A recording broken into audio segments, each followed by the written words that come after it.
In the year 1700, Tokyo did not yet exist under that name. The city was called Edo, and it was already one of the largest urban centers in the world. Governed by the Tokugawa shogunate, Edo was not the imperial capital, but it was the true center of political power in Japan. Its growth was rapid, driven by a long period of internal peace. While Europe was experiencing constant wars, Edo prospered as an organized, disciplined, and remarkably advanced city for its time.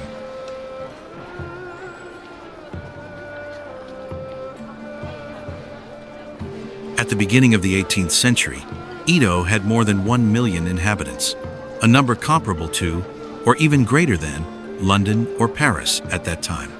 Most of the population was made up of artisans, merchants, and samurai. This density required precise urban planning. Streets were clearly divided by social classes, and each district served a specific function. Edo proved that a great city could operate without constant chaos. At the center of the city stood the enormous Edo Castle, the residence of the Tokugawa shogun. It was a massive fortress, surrounded by moats, walls, and guarded gates. From here, all of Japan was governed. Although the emperor lived in Kyoto, real power was held in Edo. The castle was not only a symbol of authority, but also the administrative heart of the country, where decisions were made that affected millions of people. The samurai formed an essential part of Edo. They lived in districts near the castle and served directly under the shogun or local feudal lords. Although Japan was at peace, the samurai maintained a disciplined way of life based on honor, training, and duty. Many worked as officials, scribes, or administrators. The sword remained a symbol of status, even though it was rarely used in real combat. Despite having no political power, merchants and artisans were the economic engine of Edo. Carpenters, printers, rice sellers, and makers of paper and textiles filled the city. Trade flourished thanks to an extensive network of roads and canals.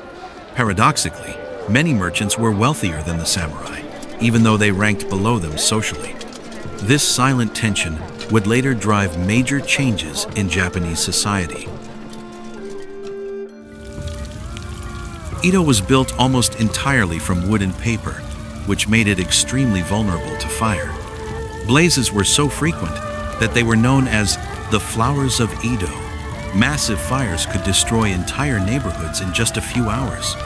Because of this, the city developed specialized fire brigades and an architecture designed for rapid rebuilding. Living in Edo meant accepting that your home could disappear in a single night. The city was crossed by rivers and canals that served as major transportation routes.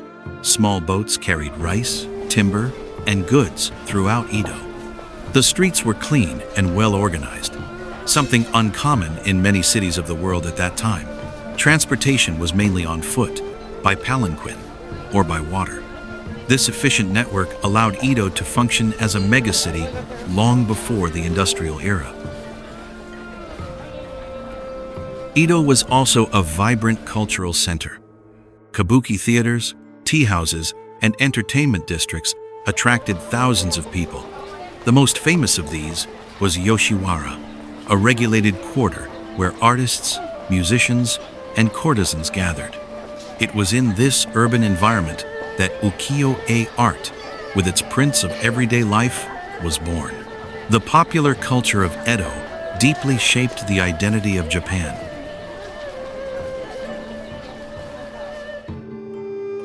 The diet in Edo was based on rice, fish, vegetables, and miso soup.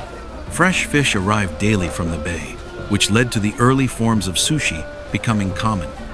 Personal hygiene was remarkable for the time, with public bathhouses widely used by the population.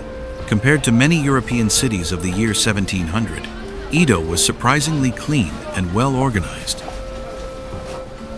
In the year 1700, Japan lived under a policy of isolation known as sakoku. Contact with the outside world was severely restricted. Edo grew without direct influence from Europe or America.